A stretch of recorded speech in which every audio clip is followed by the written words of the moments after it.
So let's see.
Roberto Brasilia should be given co-host capacity And also, so you can. Christina Peggy is trying to get in as well. Little confusion because we're so used to getting a special panelist link. invite. Yeah. Got it. I have not seen her in the waiting room, so I will send her. I just did.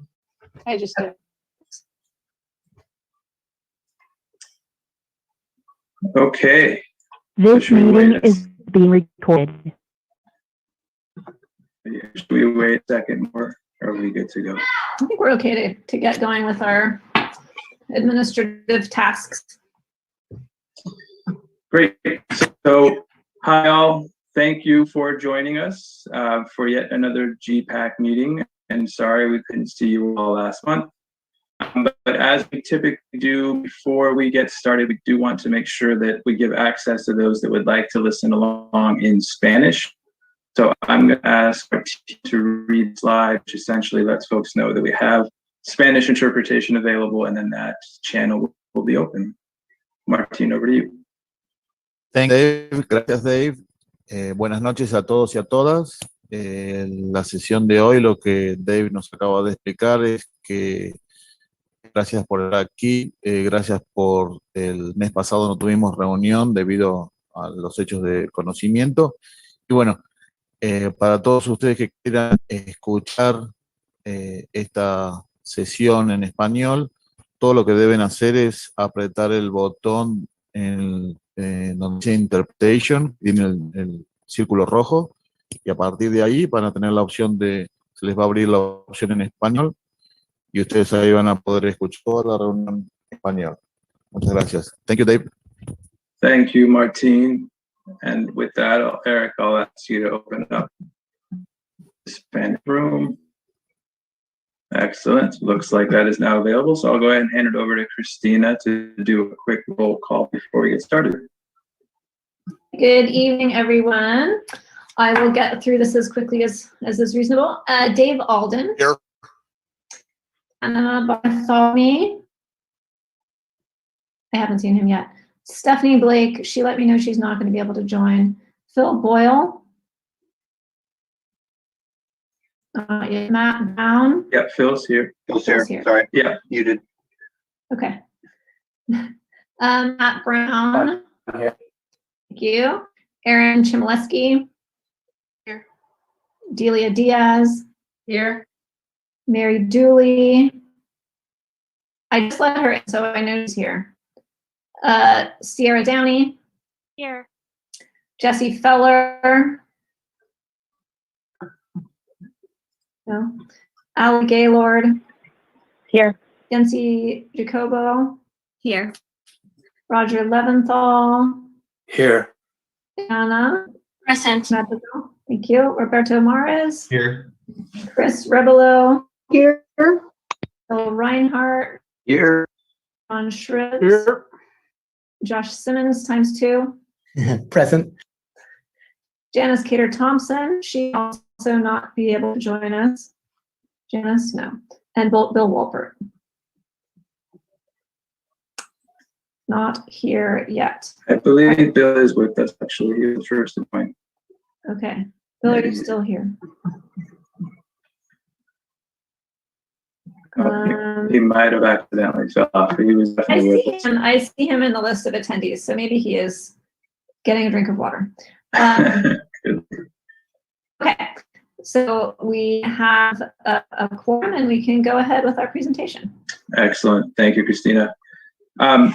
I forgot to mention, as I started the meeting, I'm Dave Joppin, team for those who I haven't had a chance to meet yet. So great to see you all again tonight. Real quickly, as we always do, and you all are Zoom experts at this point, but just to do a couple quick logistical items. As I mentioned before, members of the GPAC, you were given co-host access so that you can unmute yourselves as we move through the discussion. For members of the public, you will be kept on mute until we get to the public comment sections, and at which point you'll be unmuted if you would like to contribute then. And then, as always, we do have closed captioning available as well. So just wanted to point that out. I mentioned this earlier, if you need to unmute yourself, as I'm sure you all know, it's that little mute button at the bottom of your video screen. Please do use that. We all often make mistake I do of forgetting to unmute ourselves. And as just that we can kind of see all of your great faces, since we can't be in person, it would be great if your videos are on members of GPAC so that we can all see each other as we get to the discussion points, and we'll at times stop sharing screens so that we can't see each other, as best to pretend like we're all together. And then lastly, again, you all know this well, but as we get to the discussion, it would be great just to make it an efficient conversation to use the hand raise feature so that I know who would like to contribute. And then I'll give you the cue and you can go ahead and unmute yourselves. We'll get going that way. And then for members of the public, same thing, we get to public comment. If you could please use the hand raise, that will let us know that you would like to contribute at that point, and Eric will be running that portion and we'll unmute you. And if you do have any technical difficulties, these are the email addresses that you can reach out to. I might just read it out just for members that might be on the phone, but it's eroberts@city-of-petaluma.org, or in Spanish, it's martin@mrtranslation.org. So with that, I was going to give a very quick meeting overview, hand it over to Matt to get a little bit deeper into what we're going to be talking about here tonight. But obviously, we've been through the roll call. We're going to try something a bit different tonight, which we're going to actually have public comment up front. Hearing from folks, that might be something that folks would rather do, as these are very long meetings. We're going to test that out here tonight. We are definitely going to follow up from meeting number 2, recognizing that we didn't have a chance to come together and act on some of the feedback that we received from you all since 2 months ago, since we met, to make sure we have that as a good basis to start from. Most importantly, we're going to spend a huge chunk of time, or majority of time tonight, on the environmental justice and equity topic. You all as GPAC members received a lot of information on that. I hope you had a chance to review it. We're going to have a great presentation and an opportunity to have a discussion together, and then move into small groups so that we could dive in a little bit deeper, and there'll be facilitated discussions with members of the team so that we can give everyone hopefully equal opportunity to have that conversation. And we'll come back again and do a report out of what we heard and have another discussion as a group. We really want to make sure we give this topic its due time. And then, as we always do, we'd love to hear from you all before we wrap up on your final thoughts. So with that, I'm going to hand it over to Matt to kind of speak to what we're building off of this meeting. Thanks, Dave. Good evening, everyone. Matt Ramey with Ramey & Associates. It's nice to see you all. I'm going to just take a minute and talk about the connection between the work what we've talked about as the GPAC in the past and some of the work that we've been doing, how that relates to the meeting this evening, and then project work going forward. We have a lot going on with lots of different moving pieces, so not every meeting is going to build upon the past meeting. And sometimes we're going to have shifts and address different topics. So as you all know, in May, we came up with group agreements together. Those group agreements were sent out to you, and we didn't get any comments on those. So we're assuming that those group agreements are final, or at least working version moving forward. And of course, we can always go back to those agreements as we move through the process. In June, we were supposed to spend time on the sub areas of the city, but as we all know, that meeting was canceled at the last minute. We're going to talk about the feedback we got from our small working group and the next steps with that, so we'll address that in this meeting.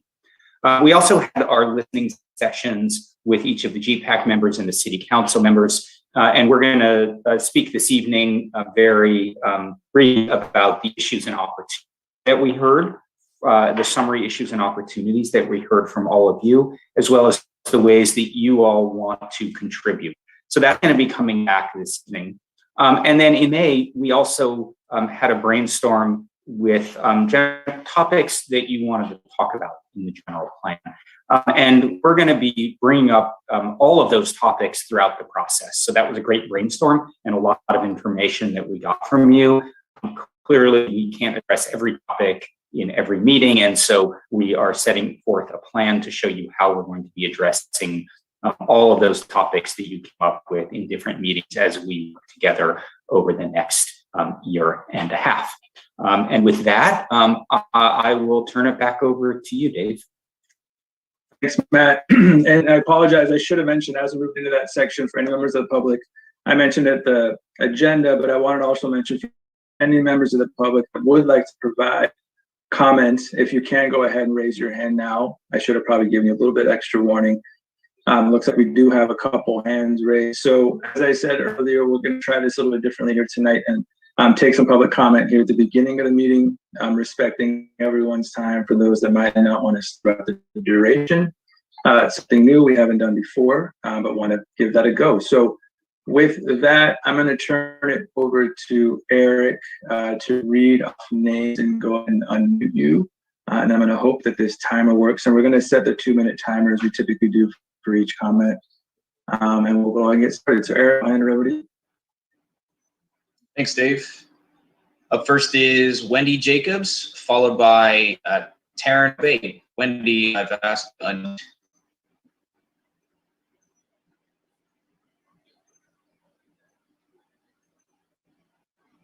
Wendy, you may need to unmute. Ready? Thank you for your dedication to our city's future. I speak on behalf of Relief Petaluma, an urban forest advocacy and tree planting group, regarding tonight's agenda questions. 1, are any topics or issues in analysis? Yes, Petaluma's tree canopy, a recognized measure and cause of human health and quality of life the world over. This issue is fundamental to the kind of city we will become and to addressing our declared climate emergency, since trees sequester greenhouse gases and lower the temperature in heat islands. 2, what city initiatives or other organizations exist to address the issues in the environmental justice analysis? Relief Petaluma is committed to addressing environmental justice issues with the planting of thousands of shade trees in and around the underserved areas. We are already working with city parks and with the schools on this mission. Due to excessive impermeable surfaces and other infrastructure issues, underserved areas present expensive difficulties in moving the needle on tree canopy, yet they have the most need by far. We urge a plan with 2 prongs, getting large numbers of shade trees into the ground quickly and responsibly wherever opportunities present, while addressing the multi-year task of reorienting public infrastructure for canopy tree planting in our underserved areas and along the 101 corridor. We urge the dedication of more city resources for the planting of local native shade trees, primarily oaks, which are best prepared for chronic drought. 10,000 new trees, a 10% canopy increase, plus upgraded maintenance of existing trees would be a climate and environmental justice savvy goal over the next few years. We are happy to provide more specific ideas. Thank you. Thank you, Wendy. Up next is Aaron Obaid, followed by Motorola One 5G Ace. I'll ask to clarify your name at that point. Taryn, I've asked you to unmute. Please unmute yourself. Hi, thank you. Good evening. Thank you, GPAC. I wanted to thank you for volunteering your time and doing this hard work. I know it's really tough to understand civic issues, government issues, and policy. And I really thank you. I am a retired analyst. I specialized in operations efficiency and effectiveness. And I just wanted to offer up a little bit of advice that my parents always gave me that proved very helpful, and I think might be helpful for the GPAC. And that is always follow the money and question every framework. Apply a critical eye to every framework presented to you. Now, why do I bring this up tonight? Well, you all probably already figured out that our town has been run by real estate development interests for quite a while. And real estate development interests still persist. And there is in research and analysis so much opportunity to the numbers. And I really want to say I applaud your pushing to get votes in order to quantify your feedback in this GPAC process. And I want to encourage you that all through these presentations to you to question every number, question every methodology, because from what I have observed over 2 years, closely observing and studying materials of the city, that numbers are fudged left and right to tell the story of the real estate development interests that still are hugely in control of our town. And I'm not going to give any more detail than that. I'm sure you're all well aware, but thank you very much for your diligence. Thank you.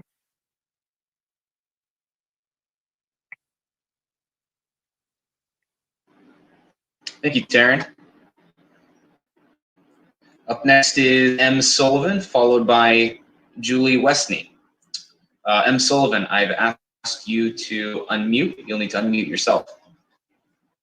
Good evening to the GPAC. We're not only scheduling excessive and dangerous building along our river and river ecosystems, the peninsula, river bend, City Commons, Amy's right on the McNair Channel, the Lynn Marine property just below D Street Bridge. And in that respect, we should probably think about what just happened in Florida with saltwater intrusion and the collapse of the towers.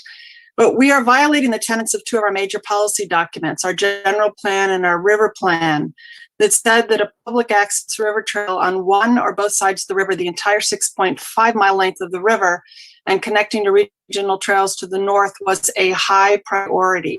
Yet in 25 years, it has not materialized. This was the collective effort of a 19-member citizen committee, identical to the GPAC sitting here today.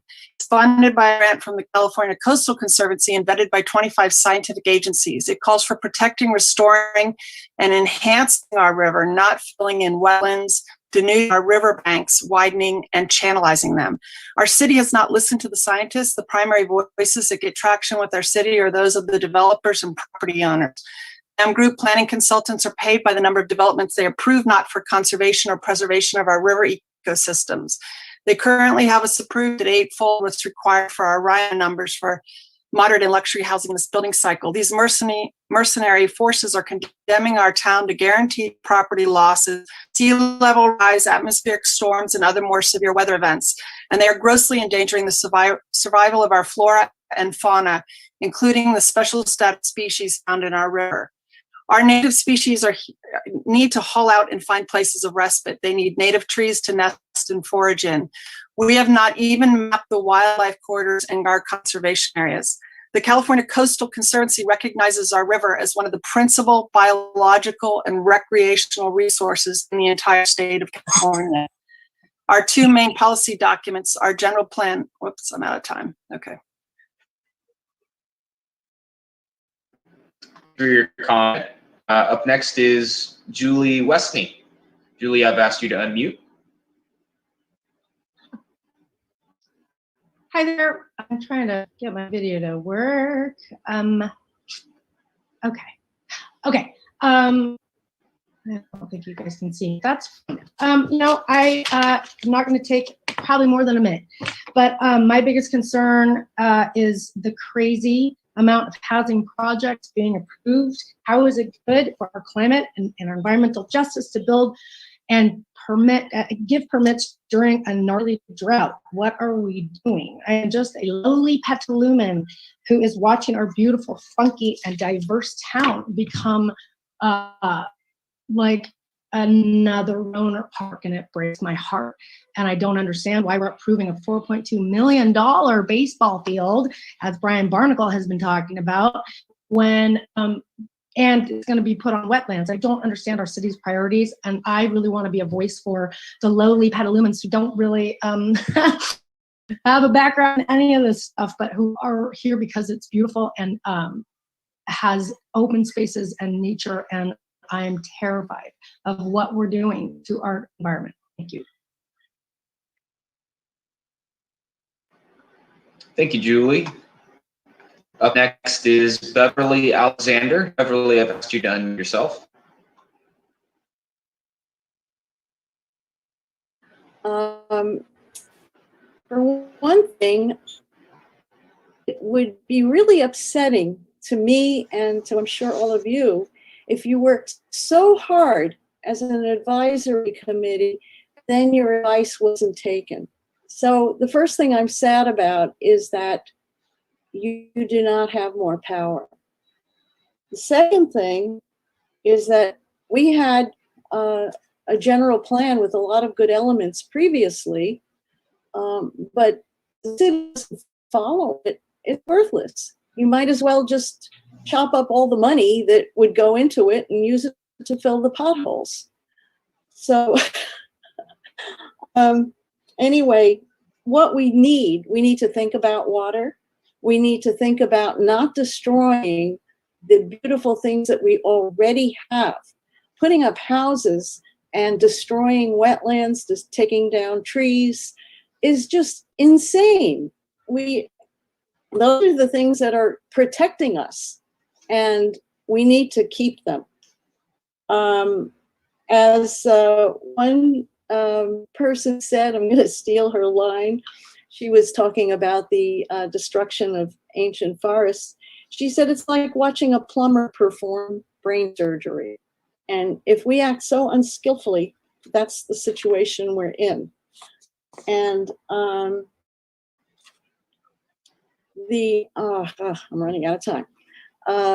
So I kind of beg you to really make sure that the good ideas that you have are really followed, and that the first thing that we have to do is take care of our environment, because without that, there will be no environmental justice.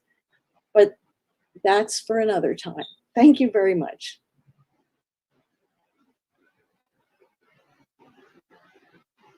Thank you, Beverly. Up next is Veronica O. And Veronica, I've asked you to unmute yourself. Hey, good evening, everyone. I just wanted to highlight, in terms of the vision that we have for our community, to also include in that vision our ecological vision, especially during climate change. We need a whole systems approach, intersection of biodiversity, the health for all living systems, equity, and climate change. So to have all those components together is very critical. And in doing that, we need scientific data.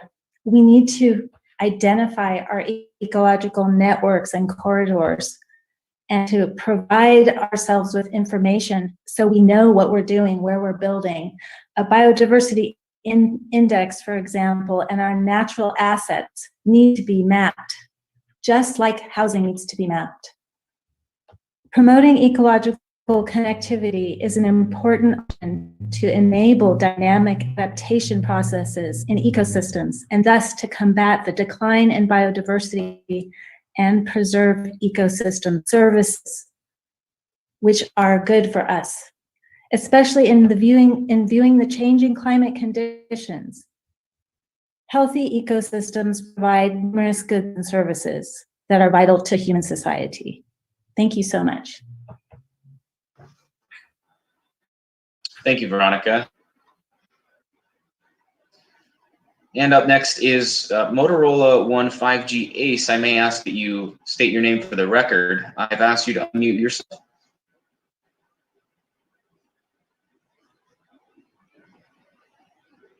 You will need to unmute yourself. Oh, hello? Can hear you. Okay, good. Hi. So this is Miguel Elliott. I have a service called Living Earth Structures based out of Petaluma, and I do Adobe construction. I do natural building, and I've been doing this for over 25 years. And I would love to see more earthen structures in and around Petaluma in the future. Kind of pick up where General Vallejo left off and do public art structures using Adobe, which is fire resilient. It's super well insulating. It's very durable. It can be waterproof, and it's it can be beautiful, and it's great for helping to build community. It's a really great community activity to have people work together. And I would love to see some kind of like Adobe Park, some kind of Adobe Park in Petaluma, such as, community ovens, benches, little children's play structures, kind of a demonstration model, like for super low cost housing. Somewhere in Petaluma that could be kind of for ecotourism, and something that would be showing that Petaluma was supportive of alternative kind of super green technology building, and this would then have be able to be duplicated maybe in other cities, might be inspired by what we're doing. But it's just I think it's significant that everybody in Petaluma knows about Adobe construction from Vallejo, but nobody's really done it much since then. And I think it would be fantastic if we could pick up on that and really promote alternative building. And even if there is an opportunity to build like super low cost for homeless, similar to the work that I've been doing down in Oakland. I'm sorry to interrupt, but the Cobb on Wood project, where we built a whole village out of pallet and saw and cob. I'm sorry to interrupt. I did mute you. You are out of time on that comment. Thank you for your comment, however. It does appear that that was our last comment for the evening. So I'll pass it back to Dave. Great. Thank you, Eric. And thank you, members of the public, for the very, very thoughtful comments. Great to hear your voice as part of this conversation as well. So with that, we're going to go ahead and launch right into the presentation. And we're going to get started with reporting back, as Matt mentioned earlier, on some of the great input that we received from you all in between the last meeting we had and this one. So I'm going to turn it back over to Matt. Thanks, Dave. I just want to give everyone a quick update on where we are with the sub areas so that we're all on the same page. Again, we apologize for not being able to go into detail as a group about this. The purpose of having sub areas for the general plan is that cities are not monolithic places. There are different unique neighborhoods. The neighborhoods and corridors and districts have different characteristics, and those characteristics necessitate different goals and policies and implementation actions in the general plan.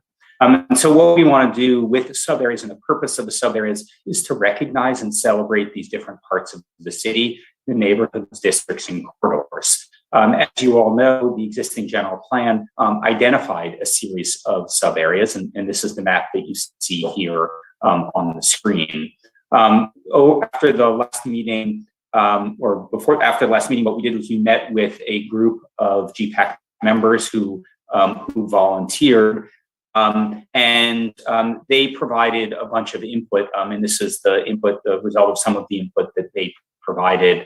We had a great discussion with that group of GPAC members, and the results from that are that while the map is a really good start, from the existing plan is a really good start, some modifications are needed to the map. In particular, there was recommendation to add an airport sub-area, since the airport is unique and something that can be capitalized on. There was a desire to expand, look at what is defined as the downtown. Right now, it's relatively small in the sub-area map from the existing general plan, but the idea was that should really be expanded. There were recommendations to rethink the area between Petaluma River and the 101, and there were multiple ideas about how that could happen.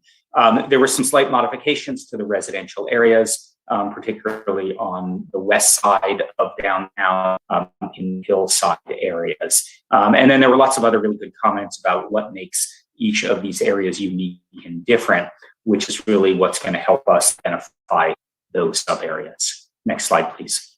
So the steps that we want to take moving forward with this. So the first is that we are going to work internally to identify and make a recommendation on those specific sub areas. It's not only going to be based on the great information we got from the GPAC, but also on where the level of data that we can get, such as census tracts or census block groups, because we want to be able to do data analysis for those areas.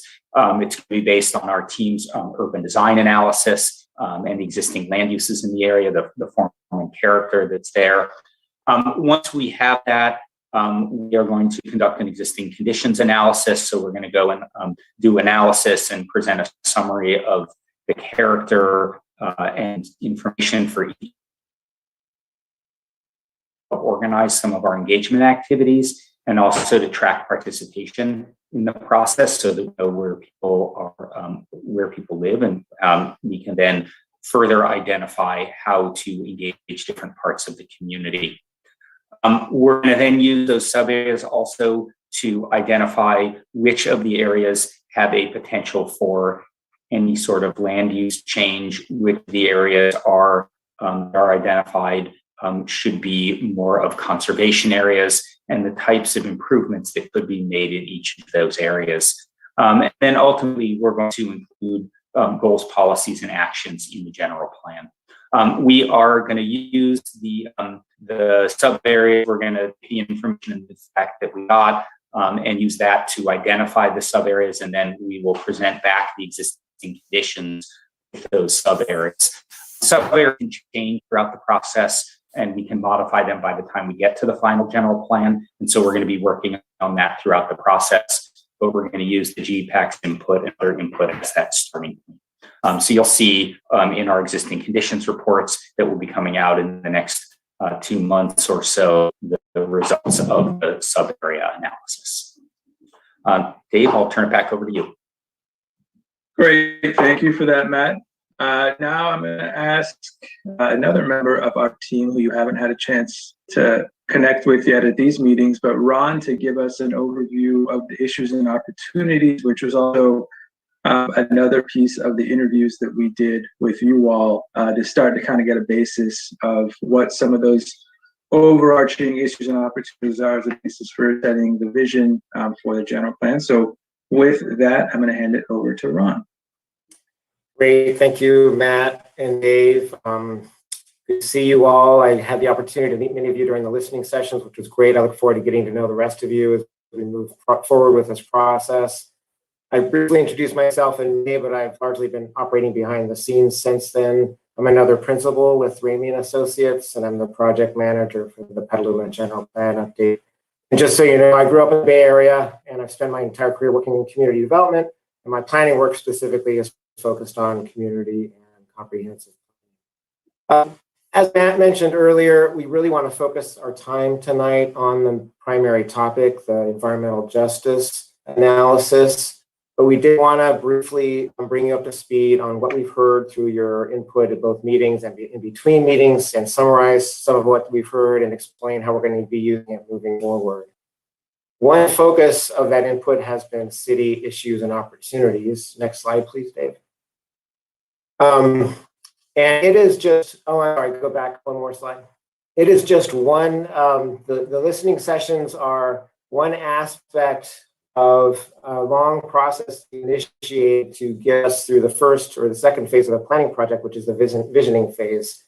It actually started before the GPAC was formed and before we were on board as a consultant team back last year when the city began doing a survey. And I asked people to identify priorities and area topics and specific types of improvements around the city. We complemented that then with the listening sessions with both you and the city council members, where we talked about values, issues, opportunities, and vision. We then are going to use all of that as a platform for the upcoming public engagement focused specifically on developing a vision and set guiding principles, which are a foundational piece for the entire planning process. We'll talk about this more a bit later, but it includes sub-area meetings, pop-ups, a workshop focused specifically on visioning. We'll then draft a set of vision and guiding principles, which we'll bring back to you for review and comment on their way to council for approval, again, as a foundational component of the planning process. For members of the public, to briefly recap, these listening sessions were an opportunity for us to talk one-on-one with all the GPAC members, as well as all the city council members. And it's really a very helpful way for the consultant team to get very well grounded in city topics, priorities, and issues, to get some insights into how best to engage a local community and really serve as a platform for the work moving ahead. We're in the process of preparing a summary report of these listening sessions, which will be made available to the GPAC and to the public. As I mentioned, the interview is really focused on these areas of questioning. One was around values, what people really cherish about Petaluma and what really makes it distinct and what they really want to preserve moving forward as change comes over the coming decades. Also, and I'll explain this in a second, or summarize this in a second, asked a lot about what the major issues are facing the city and what opportunities it could take advantage of. We also asked each council member and GPAC member what their vision for the city was, and also what external force they thought were going to influence the future of the city. And then the GPAC, we also asked about some of the specific interests and contributions they thought they could make. And for the council, who really is one of the prime users of the general plan, we asked them about how they thought the general plan should best be crafted to support their work in policy development. And just to give you a sense of what we heard, here's a brief summary. None of this should be a surprise. It's things that have already come up in past surveys and past sessions. The GPAC has had lots of issues to address, many, if not all of which can be touched on one way or another through the general plan. Likewise, many different opportunities to take advantage of. And as you'll see, many of those are complementary to the issues that people identified. We'll talk a bit more later in the meeting about some of these issues and opportunities in the context of topics you identified that you wanted to make sure we address, and we'll explain how each of them will be touched on as we move forward through GPAC meetings, public engagement, and various phases of the planning process.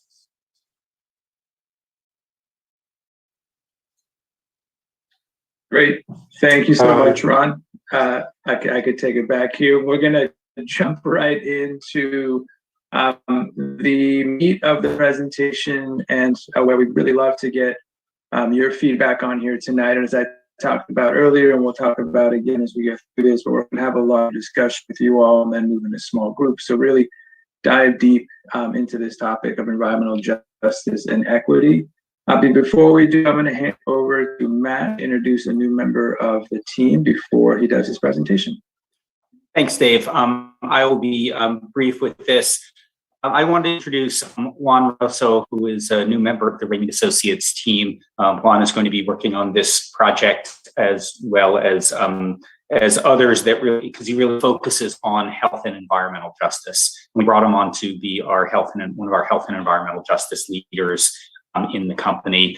He's going to give an overview of environmental justice and equity, and he was the one who prepared the background materials that were sent out to you last week. So he has all of the information and all of the details. He'll be able to answer any questions. And so Juan, I'm going to go ahead and turn it over to you to lead the presentation. After the presentation, we're going to be able to do a question and answer, because we do know that the information that we sent out, there was a lot of information in there, and it's going to take a lot. It takes a lot to dig through and understand all of the details. So with that, Juan, welcome to the Petaluma GPAC. I'm sure you all will be seeing him more, and I'll let you take it away. All right. Thanks so much for that introduction. Good evening, everyone. Thank you all for being here today and for your interest in this topic. Again, my name is Juan Reynoso. I'm a public health and urban planning consultant, and I'll be presenting on the results of health and environmental justice analysis for Petaluma. Slide, please. At the beginning of this presentation, I'll establish some shared definitions on equity and environmental justice, and then briefly describe some of the city's current equity efforts. I'll then provide a brief description of Senate Bill 1000. However, the bulk of the presentation will be on the results of that health and environmental justice analysis. We'll then end, as Matt mentioned, with a Q&A session for some clarifying questions before breaking out into small group discussions. Next slide. Today's presentation provides a very high-level summary of the existing conditions analysis of health and environmental justice in Petaluma. The analysis provides the first step for complying with Senate Bill 1000, and it represents the first step in the creation of a new environmental justice element as part of the city's general plan. The analysis will help to identify potential disadvantaged communities in Petaluma. And I'll provide a brief description and definition for what a disadvantaged community is later in the presentation. Today will also serve as a launching point for community engagement on health and environmental justice, and for the ground truthing of data from this preliminary analysis. All feedback provided today will be used to further refine the identification of disadvantaged communities as part of the general plan update process. So before moving forward, we'll like to first establish some shared definitions. Equity is not the same as equality. Equality looks at providing people with the same level of resources regardless of any other factors, such as race, gender, income, education, etc. The image on the left, equality is everyone receiving the same size box, but they aren't all at eye level, and so some people have more access than others. Communities of color and lower income populations often have less access to resources like quality healthcare or safe housing. This lack of access impacts their quality of life, makes it harder for them to thrive. Equity, on the other hand, is about fairness and ensuring that people have access to the same opportunities and have what they need to thrive and succeed. So in the group on the right, we see that these boxes are different in size in order to make sure that everyone has this level of access to opportunities, so they are all able to see at eye level. The general plan update team is using equity, not equality. Finally, environmental justice is defined by the U.S. Environmental Protection Agency as a fair treatment and meaningful involvement of all people, regardless of race, color, national origin, and income, and with respect to the development, implementation, and enforcement of environmental laws, regulations, and policies, similar to what the environmental justice will be. Next slide. There has been a long history of inequities and environmental injustices in planning here in California and throughout the U.S. Dating back to when the planning field first started in the 1800s, there has been a discriminatory siting of polluting facilities and industries in Black, Indigenous, and immigrant neighborhoods. Moreover, between 1930 and 1968, the U.S. federal government played an active role denying mortgage loans based on neighborhood spatial demographics. This institutionalized racism, which came to be known as redlining, because certain neighborhoods were colored in red and more calamity maps, such as the example here, occurred in cities throughout the country and left a lasting scar of community disinvestment that persists to this day. Even though the Fair Housing Act of 1968 banned this overt practice of redlining, there are still more subtle forms of inequities in planning that continue to this day, such as single-family zoning, what's known as retail redlining, and disproportionate public and private investments in community development. Okay. However, the city of Petaluma, along with many other cities across the country, are beginning to try to right these past wrongs. Petaluma has several programs and policies that seek to advance equity for residents within the city, such as the Climate Action Framework and the Ad Hoc Community Advisory Committee to address race relations and citywide police policies. The Petaluma Police Department has also implemented several programs to advance equity. The community policing model, as well as a mobile crisis intervention team to support residents with mental health illnesses, as well as various trainings on de-escalation, bias, diversity, equity, and inclusion. And of course, the reason that we're all here today, the city is also updating its general plan and is working to integrate equity throughout all aspects of the general plan process. One aspect of the general plan update is the creation of this new environmental justice element. Now, although the city of Petaluma has many programs and policies to advance social equity, today's presentation is specifically on this environmental justice element, or the health equity impacts the physical environment. So one of the most important environmental justice laws in California is known as Senate Bill 1000. Passed in 2016, SB 1000, otherwise known as the Planning for Healthy Communities Act, requires jurisdictions with disadvantaged communities to include an environmental justice element in their general plan. SB 1000 has three goals: to reduce unique and compounded health risks in disadvantaged communities, to promote civic engagement in the public decision-making process, and to identify objectives and policies that prioritize improvement that address the needs of disadvantaged communities. SB 1000 also requires that, as part of the existing conditions analysis for the justice element, that 5 topic areas must be analyzed. We need to analyze to reduce pollution exposure, promote public facilities, promote food access, promote safe and sanitary homes, and promote physical activity. Next slide, please. Overall, there are 3 steps to developing an environmental justice element. Step 1 is about analysis, and that requires us to identify disadvantaged communities, particularly those with unique or compounded health risks. Step 2 is all about engagement and working with communities and various communities, particularly disadvantaged communities, on those minimum of 5 topic areas that I just described on the prior slide. And step 3 is about working together to draft and integrate goals, policies, and programs into the general plan that will address the priorities of disadvantaged communities. Today's discussion focuses just on that step 1 of analysis. We will all be reviewing and discussing the results of this preliminary analysis. Today's meeting will help the general plan team to identify potential disadvantaged communities in Petaluma, and today will also serve as a launching point for the step 2 of community engagement, specifically on health and environmental justice. Next slide. So I keep using the term disadvantaged community. Maybe you wonder what it means exactly. Well, disadvantaged community is a specific term defined in state law, and it means a low-income area for environmental pollution and other hazards that can lead to negative health effects, exposure, or environmental degradation. Next slide. The key piece here is that, and this will be helpful to keep in mind throughout the presentation, is that a disadvantaged community is both low income and has a high pollution and health rate. Next slide. Within the environmental justice element, step 1 of analysis, the general plan team is recommending 3 methods that will be used together to help identify potential disadvantaged communities. Next slide.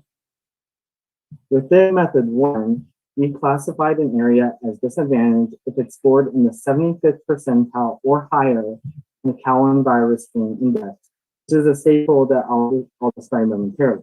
It is important to note that SB 1000 only legally requires that this method 1 analysis be conducted. However, since health and environmental justice are important goals of the general plan, the general plan team wanted to be as inclusive as possible, and so have conducted additional methods of analysis in order to better identify potential health inequities. Next slide. In method 2, first determine whether any areas are low-income areas, which are defined as areas having a median household income below 80% of the statewide or county area median income. Then we compare these low-income areas and determine whether any of them face a disproportionate pollution burden using the individual pollution indicators in Cowan Virus Scale. Finally, in method 3, we analyze community-specific data and examine for additional health risk factors and disproportionate burden from pollution. The geographic areas identified in all 3 methods are then combined, considered potential disadvantaged communities.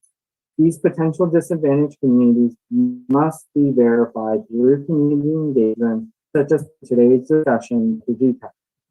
Next slide, please. Next slide, yes. Before we dive into the results of the analysis for each of the methods 1, 2, and 3, I want to briefly describe Cowan Virus Screen. Cowan Virus Screen, or as it's known by its full title, California Environmental Health Screening Tool, was developed by the Office of Environmental Health Hazards Assessment and the California EPA. It is an index of data from several verified sources of information on potential pollutant exposures and environmental effects at the census tract level. It is important to understand how Virus Screen compares each specific census tract to all other census tracts in the state in a percentile range. For example, a census tract at the 50th percentile means that that census tract scores higher than 50% of all other census tracts in the state.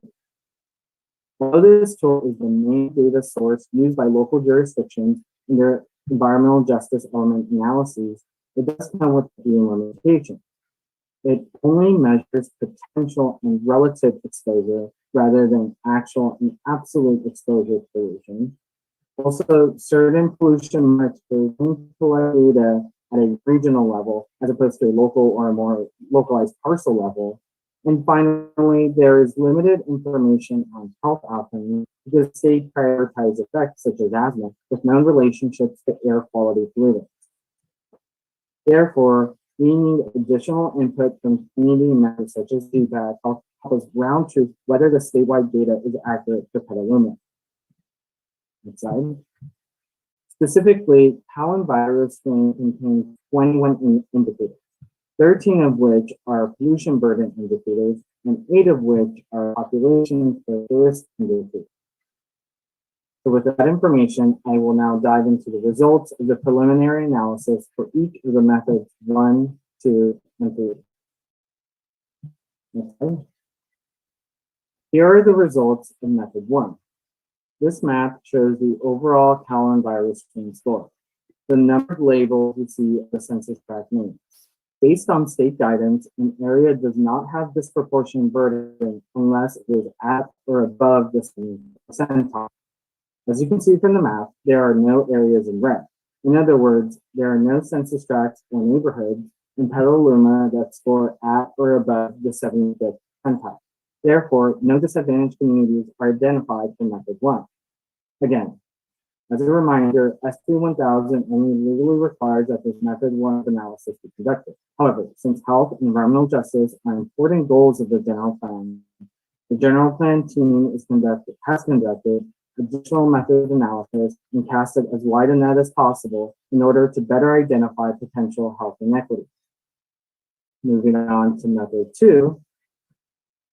Hey Juan, I'm just gonna interject for 1 sec for an admin note. Eric, I think Gustavo, our other interpreter, just came. Can you help him find his way to the interpretation area? Yeah, sure. Let me get on that. Thank you. Sorry, Juan, go ahead. No worries. Interpretation is important for the environmental justice element.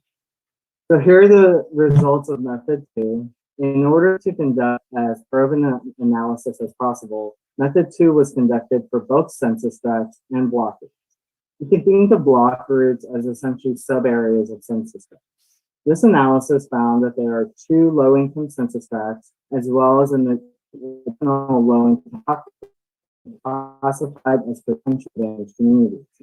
In other words, these neighborhoods had a median household income below 8% of the county area, and these neighborhoods scored above the 75th percentile for at least one pollution burden. It is important to point out that some of these areas are only partially located within the city's sphere of influence. So, for example, only small portions of census tracts 1510 and 1512.01, which are both in that northwestern part of the city, are actually within the city's boundaries and its sphere of influence. Ultimately, as mentioned earlier, these neighborhoods will need to be verified through a community engagement process to determine if they are disadvantaged communities. Now, moving on to method 3.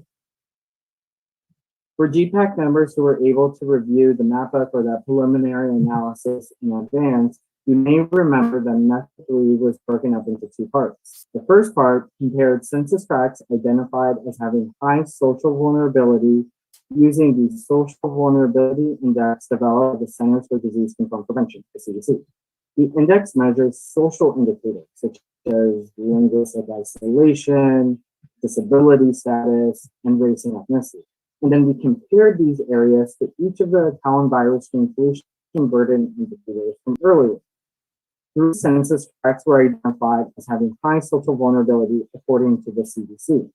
All 3 of these areas scored above the 75th percentile for at least one pollution burden indicator. In summary, these 3 neighborhoods can be considered potential disadvantaged communities, and they need to be verified through the community engagement process. Note again that only a small portion of census tract 1512.01 is within the city's boundaries and its sphere of influence. This specific census tract is actually quite large and includes parts of Pengrove, Pecati, and Roanoke Park. Next slide. Finally, method 3B combines all of the previously identified high social vulnerability areas from method 3A and all of the low-income areas from method 2, including the low-income neighborhoods that did not score high for potential pollution burden. And then we compared them to additional health and environmental results. 17 additional indicators were assessed as part of method 3B. You may recall from the beginning of the presentation that state guidance recommends analysis for 5 policy areas: pollution exposure, food access, physical activity, public facilities, and housing. Because the general plan team wants to be as thorough and inclusive in our analysis as possible, we want to cast as wide a net as possible in identifying potential health inequities. We recommend adding health outcomes as a 6th policy area. Next slide. Through this analysis of additional data, we found that all of the previously identified low-income areas and areas with high social vulnerability score above established thresholds of disproportionate burden for at least one of these 17 indicators. So, for example, at least one of the previously identified neighborhoods in some of the earlier maps scored above that 75th percentile for food insecurity, for example, in comparison to the rest of the state. Next slide. So in conclusion, from all of the methods combined, we identified 8 census tracts or portions of census tracts that can be considered potential disadvantaged communities. All of these areas will need to be verified through a community engagement process to determine if they should be classified as disadvantaged communities. Note that there are more neighborhoods classified as potential disadvantaged communities on this map as opposed to prior maps, because it includes all of prior methods together, and because all of the low-income areas within the city scored high for at least one health indicator in method 3B. It is important to point out that some of these areas are just partially located within the city's sphere of influence. Only small portions of census tract 1506.07, 1510, and 1512.01, which are all roughly in the northwestern part of the city, are actually within the city's boundaries and its sphere of influence. All of these neighborhoods scored above the established thresholds of portion burden, a total of 15 health and environmental justice indicators. However, it is important to point out that not all of the identified potential disadvantaged communities face the same condition. SB 1000 calls on us to specifically identify compounded health risks. In other words, we need to collectively identify the location of communities that face cumulative health and environmental justice burdens. So in the next slide, this table has a lot of information, but it does help to display this cumulative potential health and environmental justice burdens. Census tract names are on the left, and the various data indicators are on the top. From this chart, you can start to observe patterns and get a sense of which areas have greater cumulative health and environmental justice burdens, such as maybe census tracts 1506.09 and 1509.01.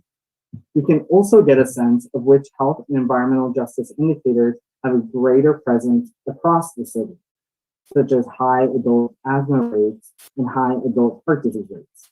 This chart is available at the end of the map book and will be available as part of the small group of discussions. We must remember the limitations of the statewide data set, such as cow and virus strain, and we also must remember that these results must be verified through community engagement. Next slide. Connects to our next steps. We need to ground truth the results of this preliminary analysis with all the members of the which we'll be doing momentarily. In addition, we need to conduct robust community engagement, specifically to verify the location of disadvantaged communities, to gather additional qualitative data and on health and environmental justice, and eventually to start drafting goals, policies, and programs for the general plan that will help to address the priorities of disadvantaged communities. The feedback that you all provide today and in future events will be used to further refine the identification of disadvantaged communities as part of the general plan update process. And with that, I will be passing it back to you. Great, thank you so much, Juan. That was a lot of information to absorb, a lot of very, very interesting information that I think we'll continue to talk about as we move through this entire process here together as kind of a foundational element.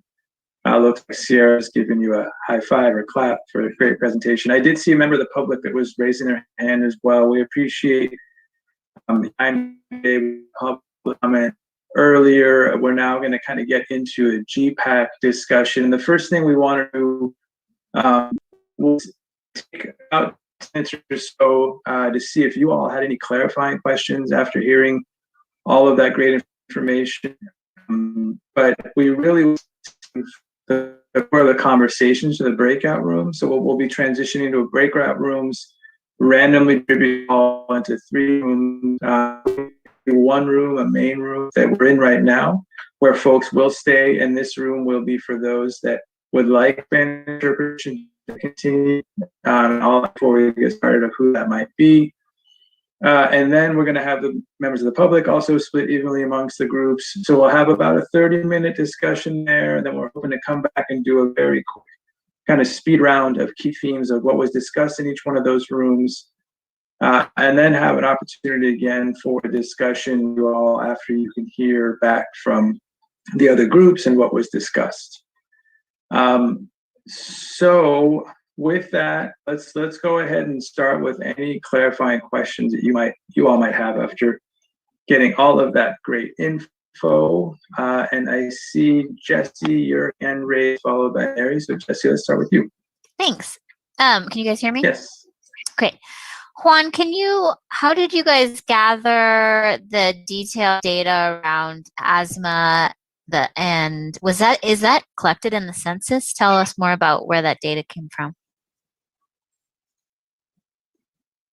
Yes, so the data on asthma rates, heart disease rates, a lot of the health outcome data is from the California Health Interview Survey. And there's a specific version of the California Health Interview Survey that narrows data down to a census tract level. And so we're able to use that data and information. It's all publicly accessible for the purposes of this analysis and others. Fascinating. Great job. Amazing stuff you guys are doing. Great. Thank you so much, Jesse. Next, we're going to go to Mary. Thank you. Thanks for that presentation. That was really, really interesting. I don't want to ask a question about that right now. I just wanted to get a clarification on the process regarding the sub planning areas. When will we discuss that? Because of last month's cancellation, what's going to happen with that discussion? Thanks for the question, Mary. Ron or I'll Matt, jump in want this. to- Yeah, thanks, Dave. So we got great information from and insight from the GPAC members. This is not a policy decision. It's really just was for insight. So we're going to be taking that information, crafting sub areas, using that in our existing missions, and that will come back to the GPAC. And then as we move forward in the process, we'll be able to talk about those sub areas. The reason that it's not going to come back to the GPAC for approval at this point is because we need those areas in order to continue doing our work on the process. And so we're going to do a version of those, use that as our working version, and then again we can have discussions about that as we move forward in the process. So they're going to be not final, so to speak, until we actually get into drafting the plan. That's a really important area, probably the most important area to me, based on the public comment that we heard tonight, what everyone was saying. So I really think we should have some input. And to add question to the presentation that we just had, and maybe we'll learn this next in what we're doing next with the group. What do these indicators tell us about what needs to be done in these areas? I mean, is this leading up to something? Because I see areas that are disadvantaged communities that are along the river, and they're not even they're hardly populated. So, for example, I would like to know where it's all leading. Thank you. Thank you, Mary. Appreciate that. So with that, there aren't any other clarifying questions. Oh, Roberto, I see your hand raised. Please go ahead. Yeah, just when reviewing the chart packages that we got for homework, I took a note down in chart 21. There was the last bullet, and I'm starting to think that I'll just read it out loud. It says, because of these limitations, advocates and elected representatives have long pushed for other approaches to identify disadvantaged communities. Is that why all these methods were combined? Or is there other approaches that were not included in what you presented today that would be helpful for us to know when doing our breakout discussions that I guess elected officials have pushed for? Thank you for the question, Roberto. Juan, do you want to take that? Yes. So Roberto, you're absolutely right. At a minimum, SB 1000 simply calls for jurisdictions to conduct method 1. And so advocates have been calling for a long time to use additional methods of bringing in additional data sources like the California Health Interview Survey, a data set that's called the Healthy Places Index that's been used for some COVID policymaking at the state level, and to bring in additional health and indicators and socioeconomic data, whether that's from the census or we brought in additional data set from the Center for Disease Control and Prevention of Vulnerability Index. So we have brought in additional data sets beyond simply what is in CalEnvironment. Great, thank you. Great question, Roberto. Do you have a follow-up, Roberto? Yeah, I guess just for me to be clear, in the breakout, am I still muted? No. Okay. We hear you. In the I guess the extensive chart package that we got, that's where all the, the mapping summary was done. Okay, that's helpful to know that you guys already included in there. I just wasn't sure, so appreciate it. Great, thank you. I have a question. I don't see how to raise my hand. Go ahead, Bill. In reading the material, it talks about Petaluma becoming populated with older population. And I was wondering if on the income level, if there was any kind of breakout, if it was just the income per household, or was there consideration on how many children the household might have, or could it be two seniors living on Social Security? It seems like there's the income divided by the number of people might have some meaning. Good question, Bill. Juan, do you want to take that? Sure. Yeah, that's actually a really good question. So the CDC Social Vulnerability Index, again, one of the additional social indicators that they look into is percent of older adults over the age of 65. And that's really because the CDC has the tool that they use, the Social Vulnerability Index, and many public health departments use as well. It's to help identify neighborhoods that that are at higher social vulnerability and may need support for, during, and after natural disasters. And so that indicator is one of the ones included as part of Method 3B through the index. However, you actually have guessed what we'll be doing. So what we provided to all of you is a preliminary analysis, where it's a draft analysis. We'll be finalizing it in the weeks to come, and there will be an additional section on demographics, and there will be information on older adult population. Can I ask a follow-up question?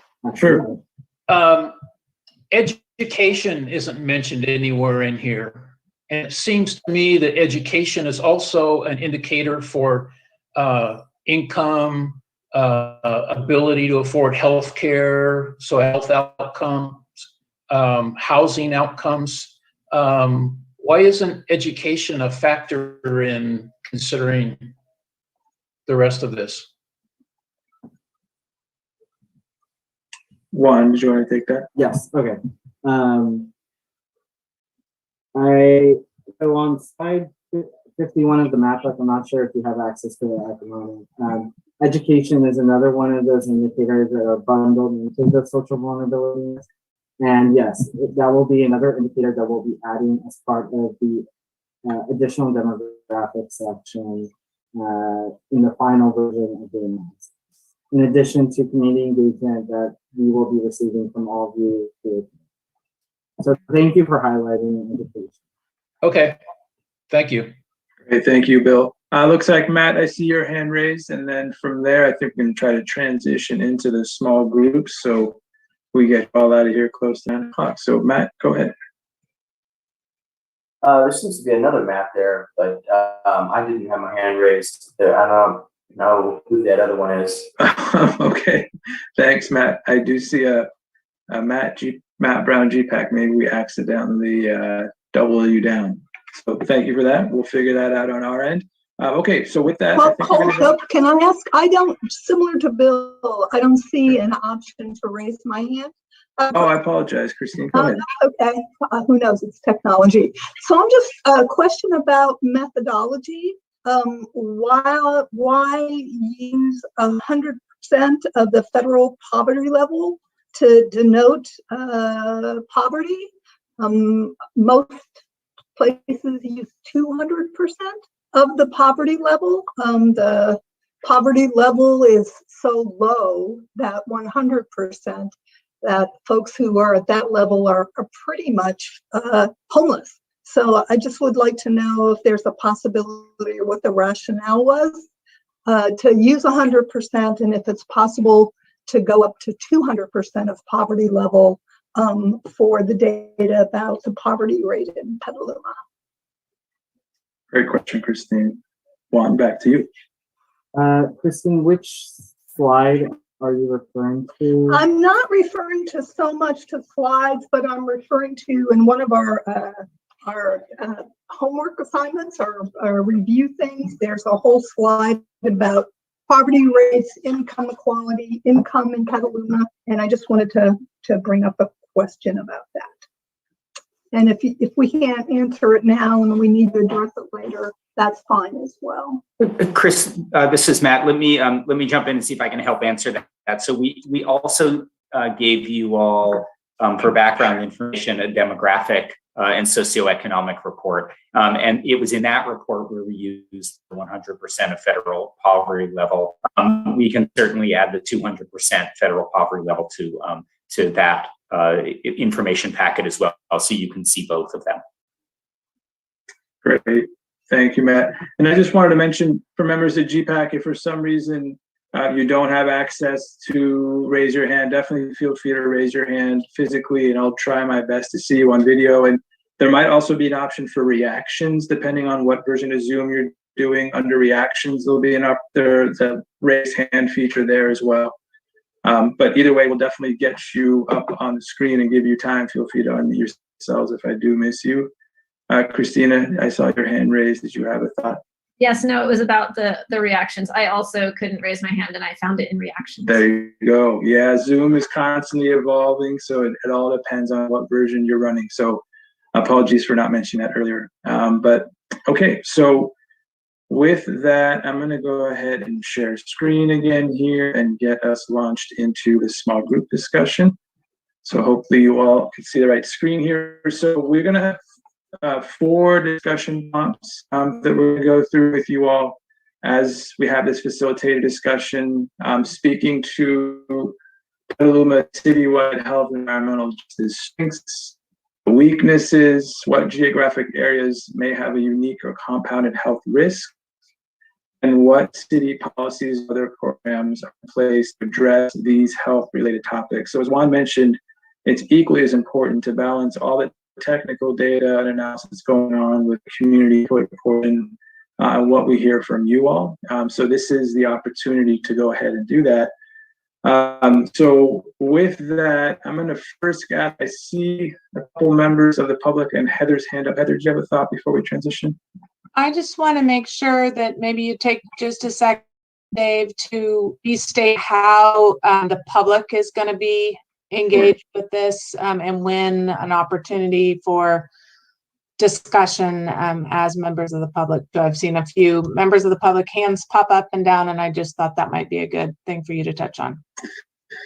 Yeah, thanks, Heather. So at this particular meeting, and I appreciate that, Heather, for the reminder, at this meeting, we did have public comment at the beginning of the meeting, but we are, depending on how much time we have towards the end, we could potentially have additional time for those that have stuck with us for additional thoughts. But beyond that, we're going to be going out to the public through pop-up meetings, through sub-area meetings, through workshops, where similar conversations are going to be had. And that's really kind of the time where it's focused around the public, the general public outside of GPAC, to be able to provide your input as well. We definitely value your time here this evening and want to give you the opportunity to contribute as well. But these meetings are typically focused around the GPAC. And as we move into the small groups, you'll notice the conversation is really going to be for the GPAC with members of the public observing. But hopefully we'll see if we can carve out some time before the end of the meeting, respecting your time, and hoping to wrap up by 9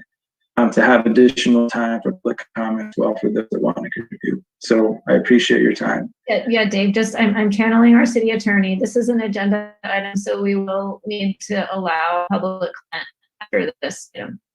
And can you also clarify during the breakout groups where members of the public will be?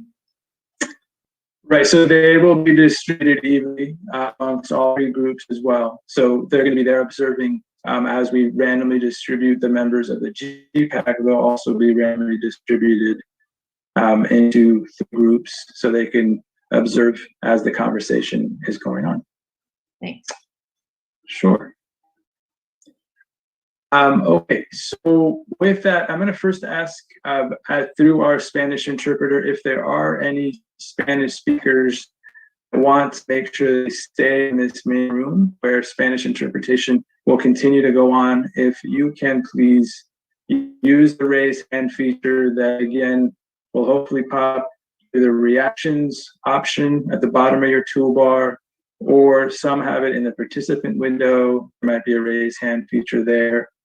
I'm gonna wait just maybe 10 to 15 seconds here to see if we have any raised hands so that we can, on the logistical end, move those folks into the main room or make sure they stay in the main room.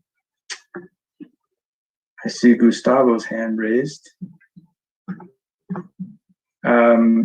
Eric, do you want to bring Gustavo back into the main room to see if he has something to share? Gustavo, our interpreter? Yes.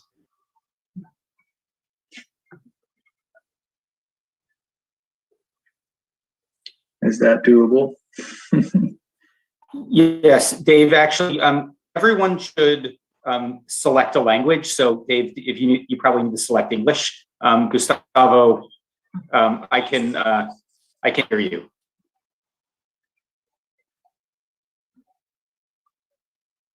Gustavo, I've moved you to the main room. You should be out of the interpreter role by now.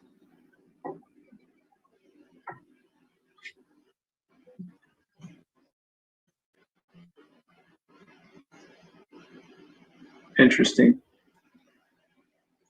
I don't believe he's muted. Matt, I can hear you.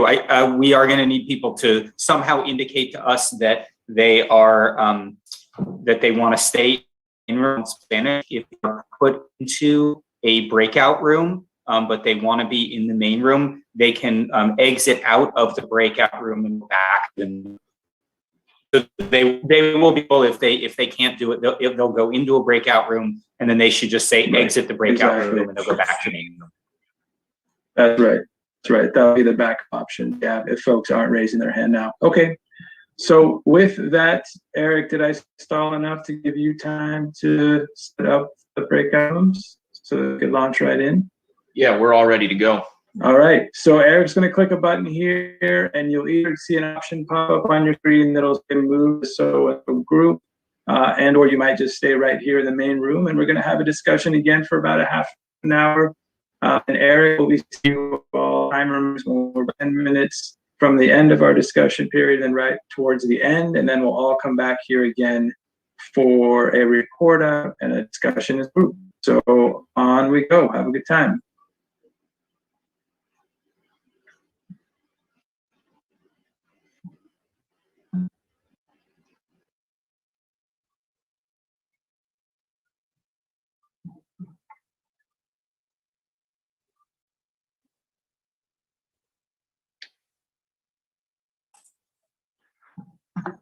Okay, if you didn't get moved to a breakout room, that means you are still in the main room with Paul and I. Paul, say hello to everybody.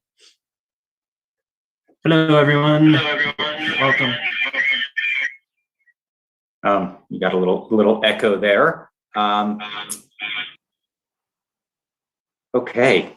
Paul, can you share your screen for the Miro?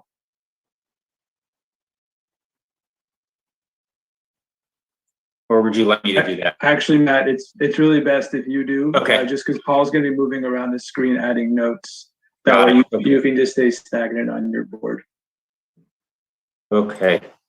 And if for some reason you can't, I'm happy to do it too. So just keep me posted since I'm hanging here for now. Okay. Let me see if I can figure out how to do this.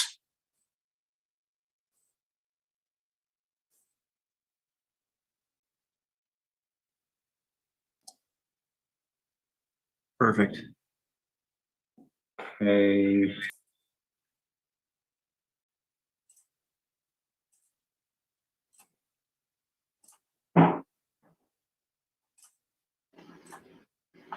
All right.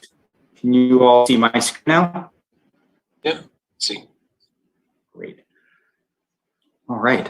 So sorry to interrupt here. It looks like there might have been a glitch. Somebody has closed out the breakout rooms, and they're about to end here in 20 seconds. I'm not sure if there's a way to stop that.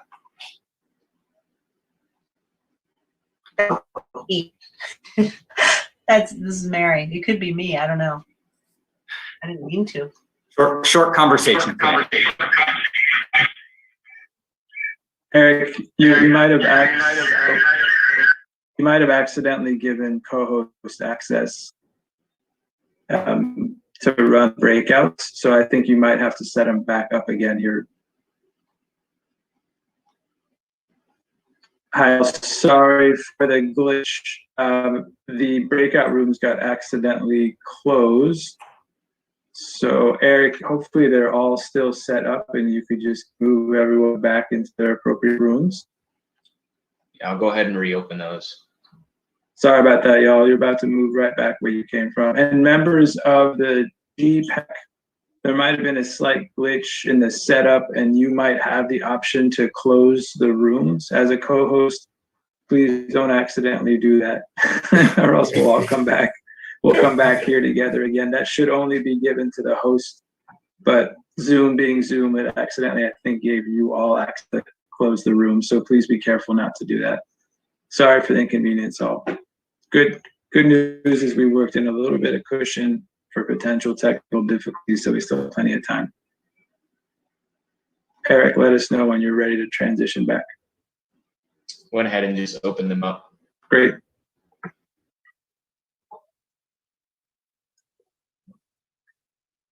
All right, back to you, Matt. Okay. Hi, everyone. So we have the 4 questions that Dave had mentioned to you before. What are the strengths, health and environmental justice strengths? What are the issues?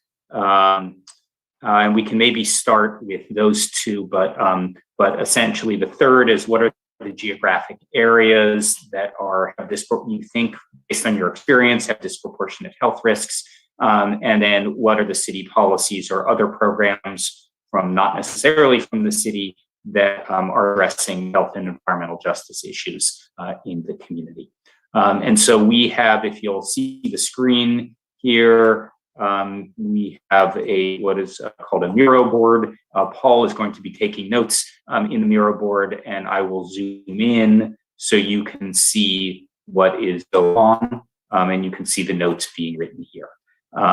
So why don't we start? And if folks could, I have to apologize. I am on a small 13-inch screen, and so trying to juggle the Miro board and seeing everybody. So I would say go ahead and if you raise and don't see you, then please go ahead and start talking, not over each other, obviously. So why don't we start with questions 1 and 2, which are the strengths and the weaknesses based on your knowledge or your review of the information packets that we had sent out. Does anyone want to start? Like, where do you feel like the data was right on, and where do you feel like maybe it doesn't actually represent what's going on in the community?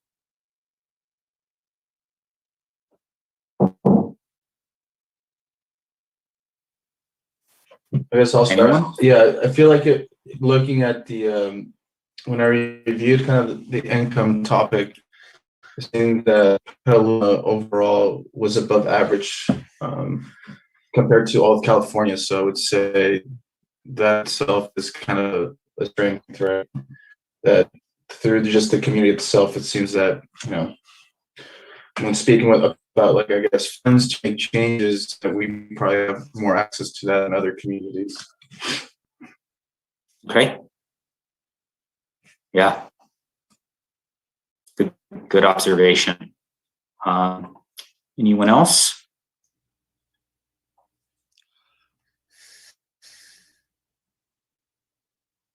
I guess I'll keep spitballing here, but just overall in method 1, when I was talking about kind of, when we were doing the first kind of 4, that there weren't any indicators. I believe it was method 1 was a good sign to start off on, right? Yeah. Yeah, that Roberta, that is correct. That we and as Juan had said, the state law essentially only requires that you look at that first level of screening.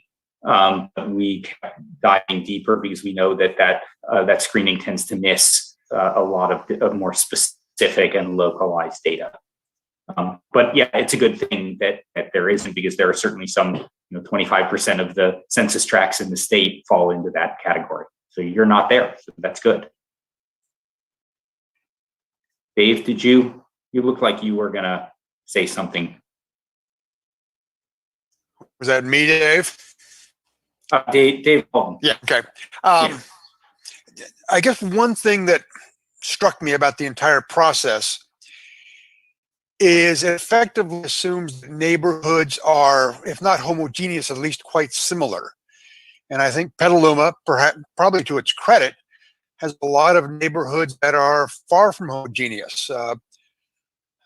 There are people within a few houses of me who are much more in a very different economic situation than I am. And it just felt a little clunky. And this is really, that's a state issue rather than your issue, but I'm just raising that as a topic. Yeah, you raised that's a really good point. And it is a screening tool. And the thing that we like to think about is what this does is this helps point us in a direction. It doesn't necessarily answer the question. And so we have to recognize, and that's why we need to look citywide as well, and not just focus on those areas, because there are people who are not necessarily in those areas that may be lower income or have adverse health effects. And so we wanted to really look at both of those. So it's not just the combination. I mean, the income, it's compound, which is what the state law asks us to look at, but we want to look at everything and everybody in the community. So it's sort of yes and, but you're right. It's meaningful. Okay, thank you. Yeah. Matt, I'm sorry to interrupt, but you might want to click in, zoom in just a little bit more so folks can see that first column. Okay. Great, thank you. Perfect. Yeah. Thanks. Okay. Let's see. Are there what were the environmental justice or health related issues that you all saw in the data? And is there anything that you felt like in all of the indicators that maybe we might be missing? And we heard in the public comment at the very beginning that tree cover is something, and we actually did have some data on that. It was at the state level. So that's one data source that we could look at. So is there any data or information that you felt like was missing from the analysis that maybe we need to look at, or are there any strengths? Are there any other issues that you felt like were critical? I guess if I may make a general comment, it seems that every meeting we've had, there's one or two public comments about development projects. I think it'd be nice to see an overlay of kind of what currently exists, some of those upcoming projects that may go into some of these zones, or I guess blocks that are broken down to in the map, to see how the I guess numbers and data in the future. I don't know if there's a way to overlay that with like current and future map. I mean, we certainly do have the proposed development projects. I think can you clarify a little bit more of what you think would be what that would be telling you? Yeah, for all of this data. I mean, it might help kind of see where if we're talking about health, right? High density is, or what kind of development projects they're thinking of, right? Are they single family, multi-family homes? In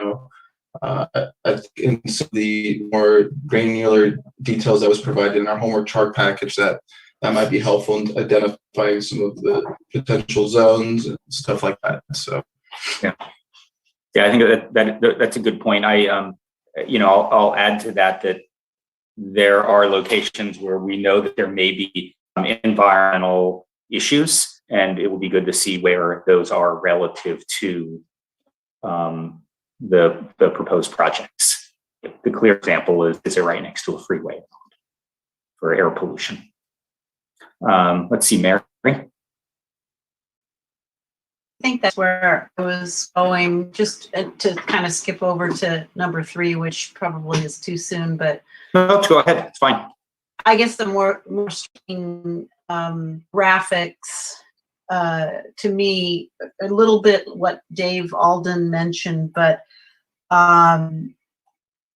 that some of these areas that are identified have very specific populations. For example, there's some mobile home, almost an elderly communities along McDowell, and also sandwiched between McDowell and 101.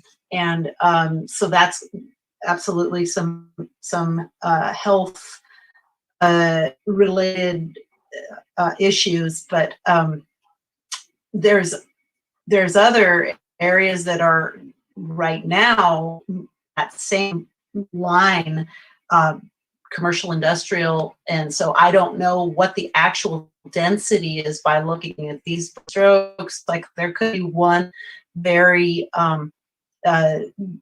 derelict house, along sandwiched between a couple of parking storage unit type facilities. So I'm just not really clear. I know that area very well. So when I saw these big swaths, I wanted to know, I wanted to get some numbers. I wanted to see some dots or densities or what are we really talking about? So this is what ground truthing is. Yeah. I think that it's a very interesting chart, but raises more questions for me about what's really telling us. I mean, we can all say that living next to a highway is very unhealthy. Someday maybe it won't be so bad with quiet electric cars going up and down, but we know that's not where it is the healthiest place to live. And then one other thing I thought about was our healthcare. We have we have a Petaluma Health Center, which serves a lot of uninsured folks, and we have a hospital in and out of various ownerships and for sale, and it's like we're kind of, and we have with Kaiser, and so we have this. I don't know. We have really identified our community health systems, how they're serving completely our community. Yeah. Okay. So so the two I just want to repeat back to make sure I understood. One is that what's missing is actually the population within each of the census tracts. Some of the census tracts may actually not have a lot of population at all, and therefore the numbers are getting skewed by maybe a small number of folks there. And so might be census tracts with more people and more folks who are susceptible to health-related issues in a census tract, but because there's more people, they get diluted out in terms of that you don't see them compared to other census tracts. Is that sort of where you're going with part of it? That's one comment.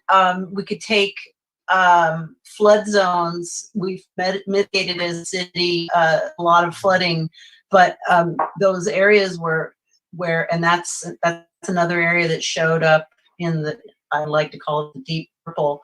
That those areas are like lower cost single family residences used to flood.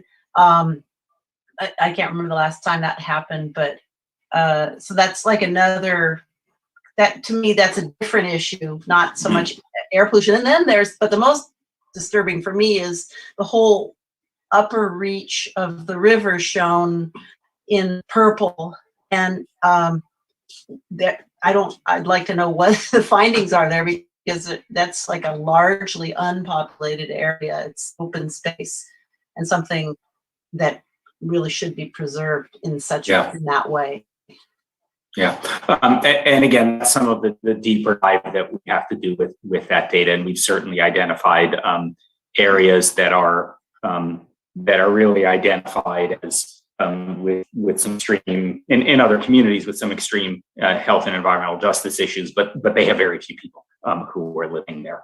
I will say that one of the things that we did, one of the techniques that we used in our analysis that is to go into the block group level and not just look at the census tract level, because we know that some of the income is more localized. And so we use the block group level data, and we use the block group data. If you back in analysis, what you'll notice is that there are census tracts that look that are not identified as low income in a census tract, but they have block groups within them that are more. And so we recognize in sort of the direction that you were going with that, and they will, to try and get more refined with the analysis. But there's always more that we can do, and I think we always need to think about who the individual as part of this as well.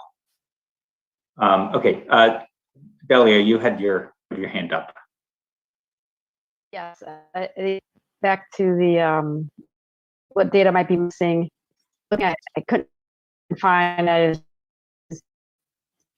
whole renting versus owning. So in these particular areas, do we have a sense? And the reason I point that out is because sometimes from a perspective, you're an area that's heavily rented, they're just underrepresented. They don't. They just may not be as active and all, or the landlords start more than the people there. It's interesting. The unit just seems that there's a lot of areas that are rentable. And it's good for us to keep track of how's urban and renting income and so just being mindful of that, and that data is available. It'd be interesting to see it changing over time. Yeah, that data, some of it is within the socioeconomic power information. So we can look there, but we can also overlay that with some of the health data as well. Were there, Mary, do you still have your hand up, or did you not? Okay. Sorry. No, it's fine. I'm encouraging everyone to. So, did the knowledge of the city? Do you feel like there are other areas of the city that haven't been identified that may based on health conditions or on income or graphic areas, sort of what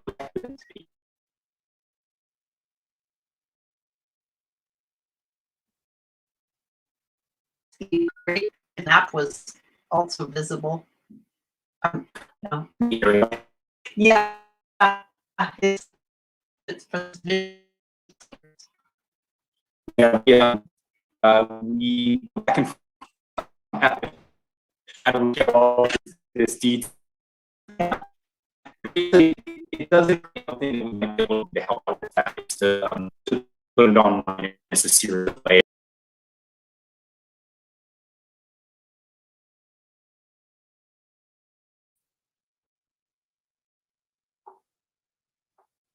Matt?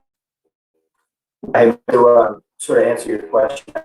I think geographically, you kind of go, think of the 101 corridor, that's sort of the most highest health risk areas, and you go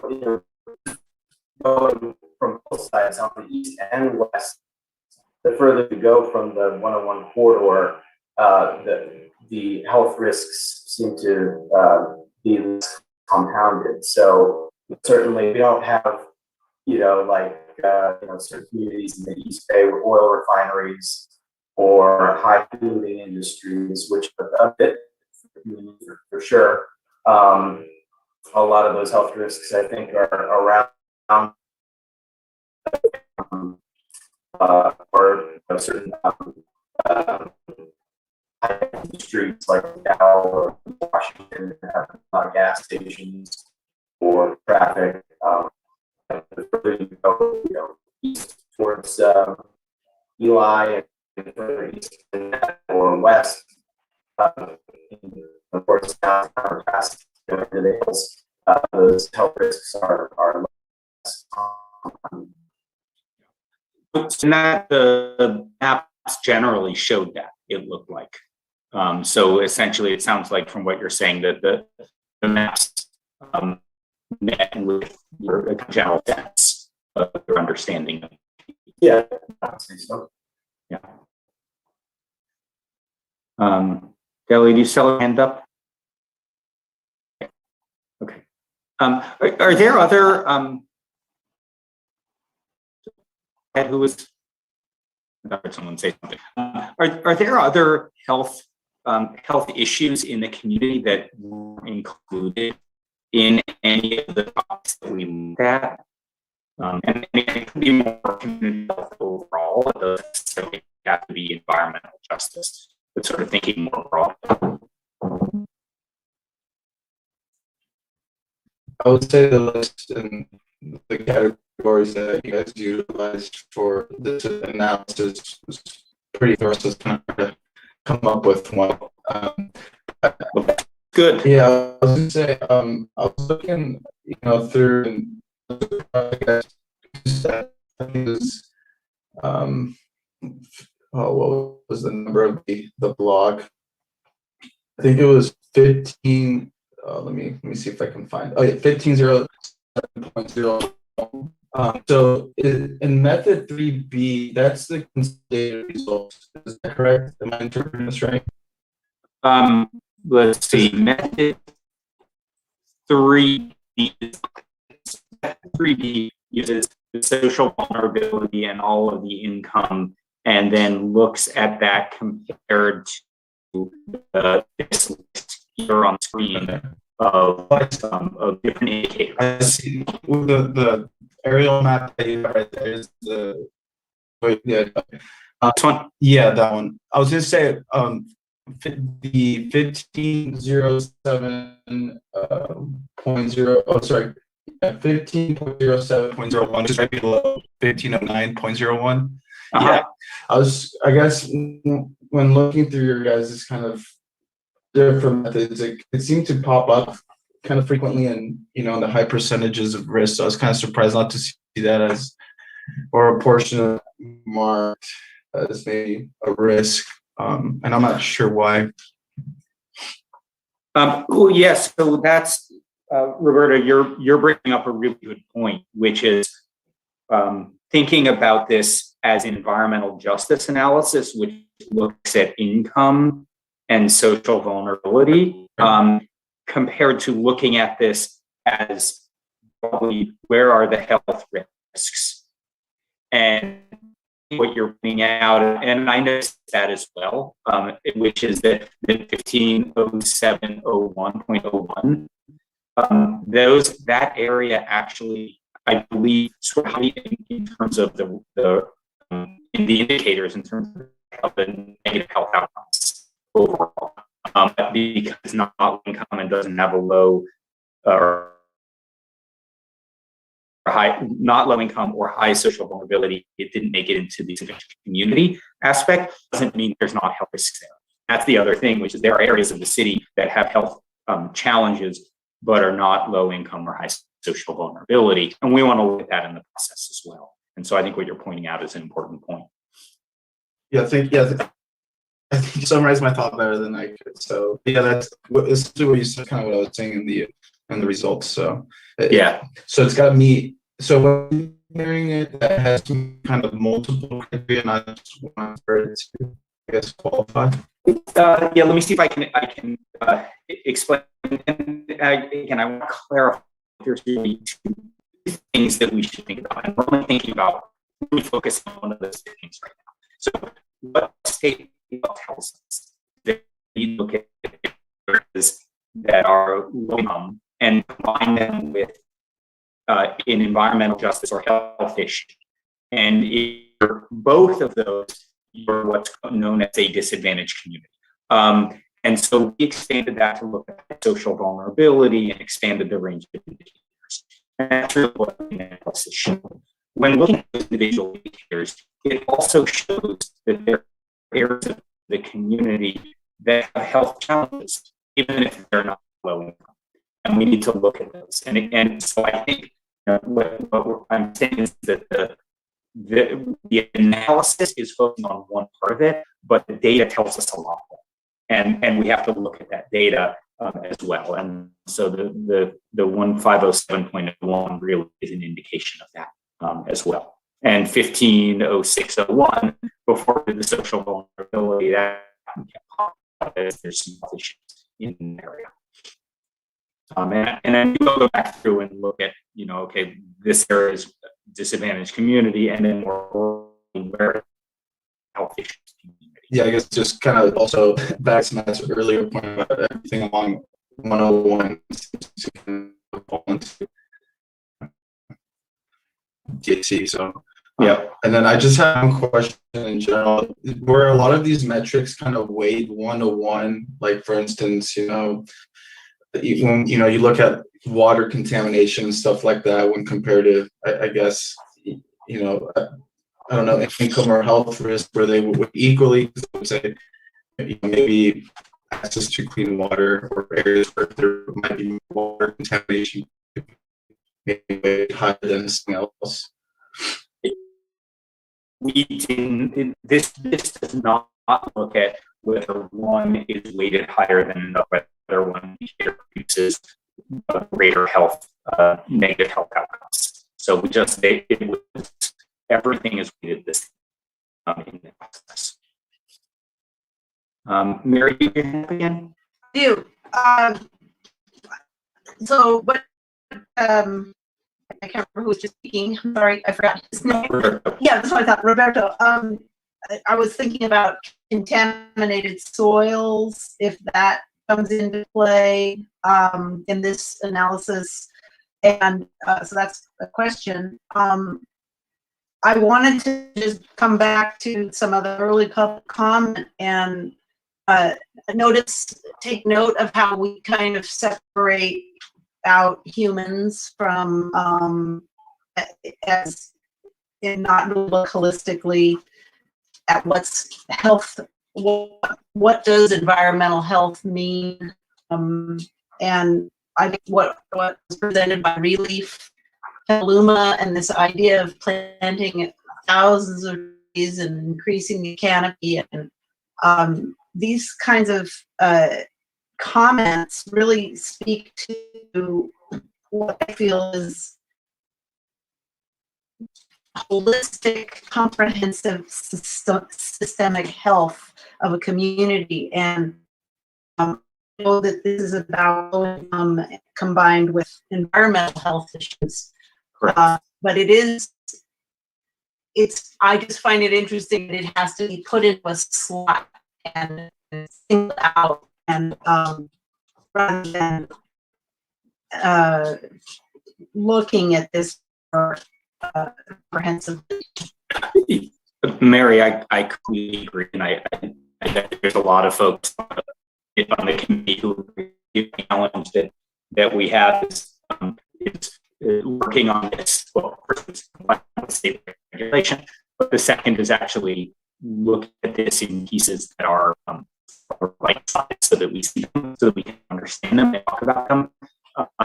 At the next GPAC meeting, we'll be thinking more holistically about visioning, and really, I think that's where some of these thoughts that you're talking about are coming in. And I apologize.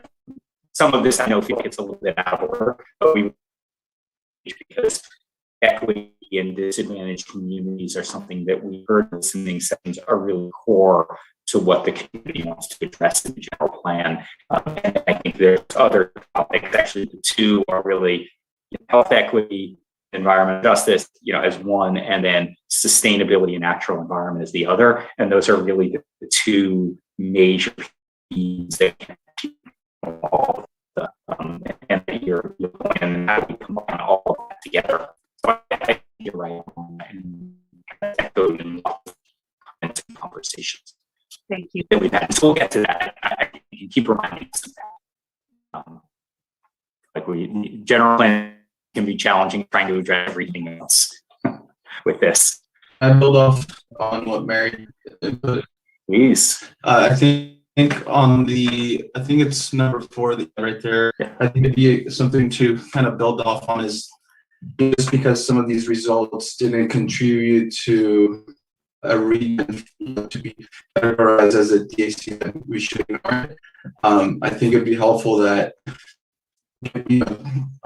this was great work, like I said, that some of these special categories might have to have a dedicated side session of the findings, so that way to kind of build off what Mary mentioned, that not ignored just because they don't fall into it. And then to add something positive, I think it was really nice to see that I guess for chart 1 that we have a lot of accessible parks for the community. Just going through it, so I'm Paul, I'm typing that one in.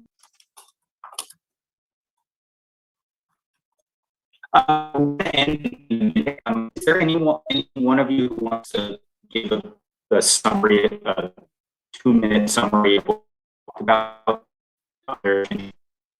Anyone want to take the lead on this? Otherwise, we're gonna. Mary, it looks like you're all on. I said no. Roberta, do you wanna? Can you do it? We'll support you. Will your nose be up or? Yeah, I can share my screen. Okay. And we'll Mary, and Elliot will all support and chime in. Okay, sounds good. Okay, sharing here. All right, team. Well done. Looks like everyone is back into the main room now. Hope you had a great discussion. Just going to wait maybe 10 more seconds to make sure I'm able to join us at the main room. So thanks for your patience.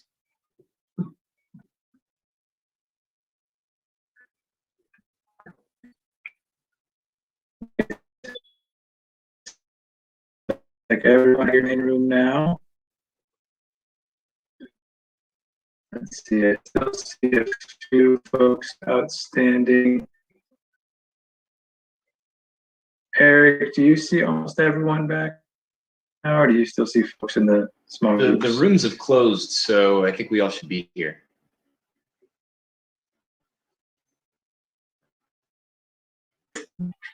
Great. So as I mentioned earlier, we're now going to just do a quick round robin through the 3 groups just to get a sense of the great conversation that you all had. And I was keeping track of the mural board and the virtual board and everything was saved. And it looks like some great conversation definitely did happen across all 4 questions. I'm really excited to hear what you all talked about. So we're going to start with group 1. And really, it's just kind of hitting on the key themes, really high level, just so everyone else can kind of hear what was talked about. And then for you as GPAC members to talk together again.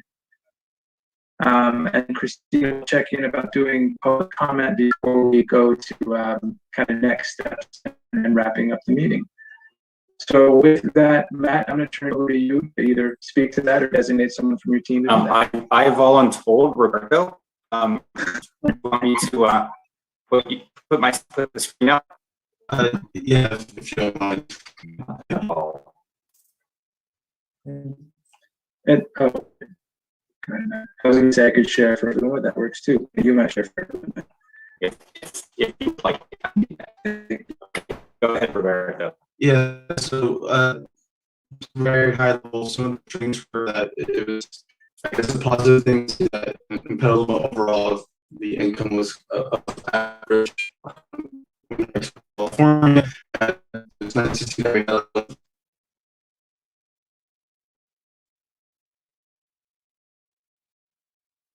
so that, every neighborhood, I guess, is the same.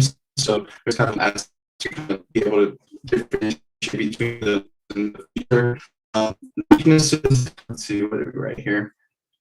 Oh, that's right. So during the public forum, in the public comments, we constantly hear about new development projects, being eco-friendly. So one of task was to see if we can have some overlays on the charts of like current projects or existing projects and also future plan developments from the other kind of committee meetings.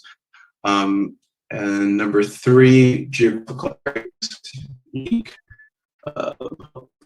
rest. But anyways, what we summarized here was that a lot of the areas that were identified seem to run along the one, and also kind of, there's previous efforts done for flooding. In addition to that, we asked that, given that there was a lot of effort and data collected during this progress, that we do a session where we address some of the potential findings and kind of from around that. But there's like 2 main slots or categories that we were looking for, and that we don't want to lose some of the other findings and ignore them in the future. So and just on this, I had that conversation, which is that there are areas that were not identified as tax that may have health impacts that we should be looking at as well. So we need to keep that bigger picture as well. And to follow up on that, for instance, we found area 15.071 as one that wasn't really highlighted, but we thought it should be. And so that was kind of a build off of my previous comment. I think that's about it. Yeah. Great. Thank you so much, Roberto and Group 1. Yeah, and again, real high level key themes like that is perfect, and we can kind of delve deeper for the discussion with the group. So now I'm going to turn it over to Ron, or a member of your group, to give group highlights. Sure, I'll just go ahead and do it really quick.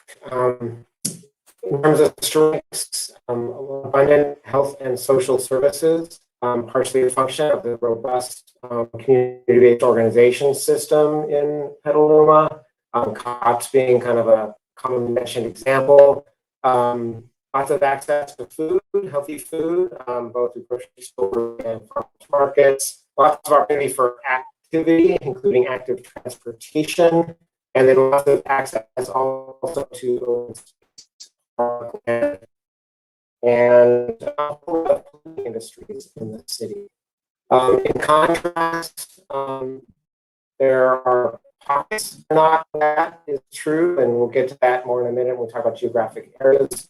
Following up on one of the public comments earlier, folks mentioned that there is not equitable tree canopy in all parts of the city.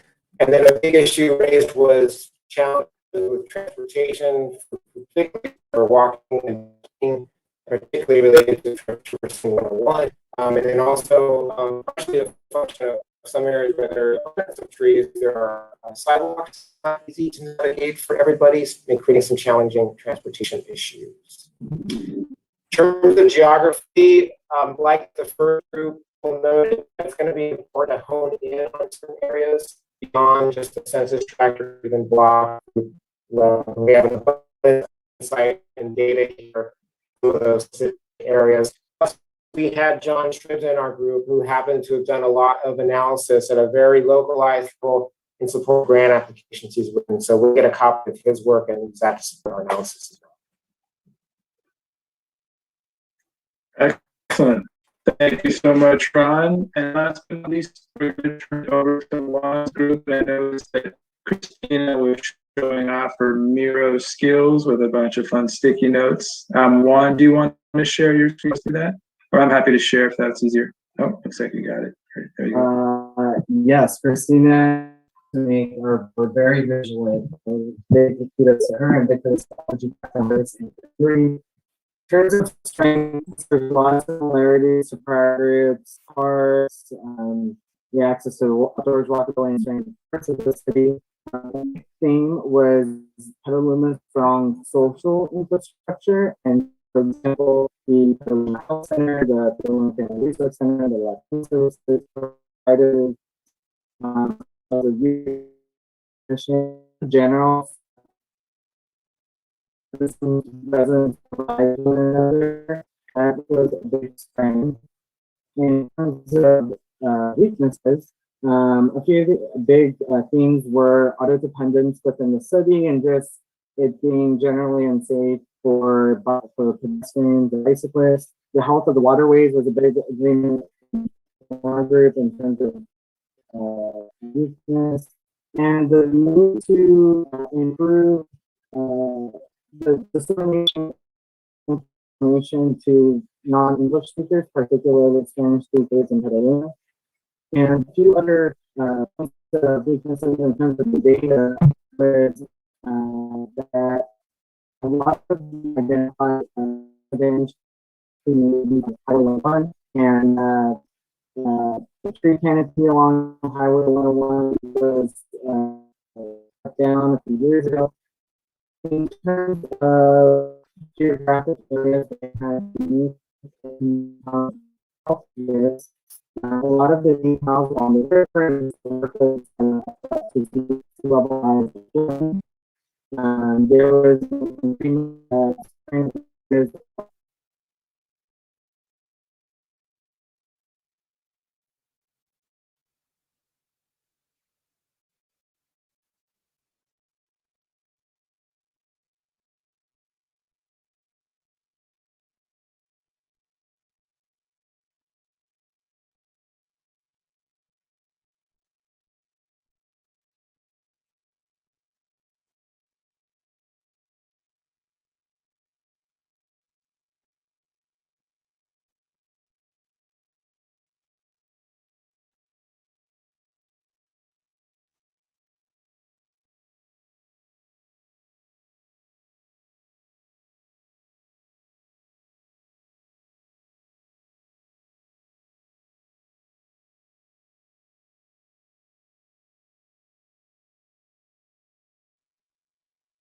capital